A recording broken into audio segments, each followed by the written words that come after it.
Happy Friday, everyone. I want to talk about two incidences that would affect you and how you handle things if you're in the private security world, guarding a client's property, and or if you volunteer at your church on the safety security team.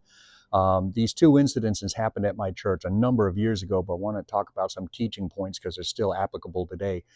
For those of you who haven't been following me for a little while, I attend and I'm on staff here at one of the larger churches in the West Michigan area. It's a Friday morning. I've got the place to myself. It's a skeleton crew here, so I have an opportunity to walk around and catch up on social media. But a number of years ago, talking about situational awareness and just keying in on things that DLR don't look right. One of the most common examples that they give in situational awareness schools and stuff like that is to be on the lookout for someone who, for example, may not be dressed for the weather or is dressed differently or something like that.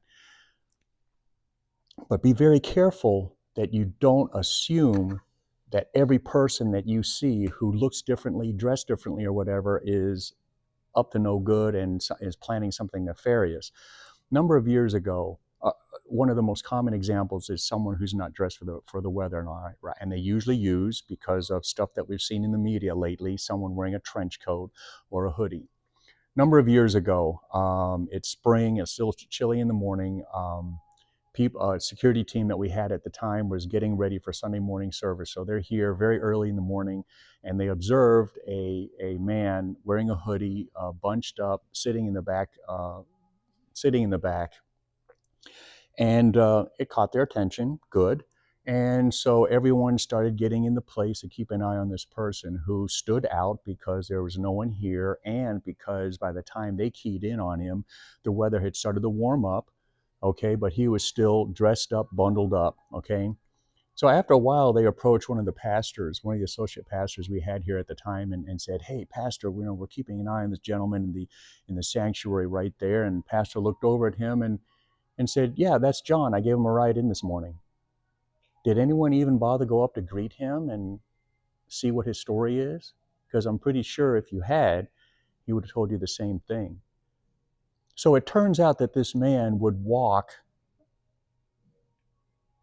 like 30 minutes to get to a point where the pastor could pick him up and bring him in the church early in the morning so the man could be here and be part of it. And if the team had just taken a moment to consider making contact, because that's one of the greatest ways you can assess someone in a situation, is go up and make contact.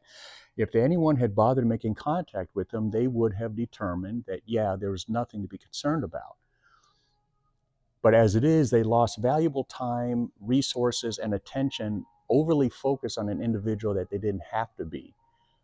And that's an example of good people meaning well, becoming overly focused on one person, developing their own tunnel vision. So lesson point right there is, don't allow yourself to develop tunnel vision on just one person who initially catches your attention. Be on the lookout for several different things, a continuum of activity or actions or motions or whatever that continues to validate and affirm that, yeah, maybe there's a reason that we need to keep an eye on this person. Don't develop what they call confirmation bias, where you maintain overly you convince yourself that that despite evidence to the contrary, that this person is up to no good.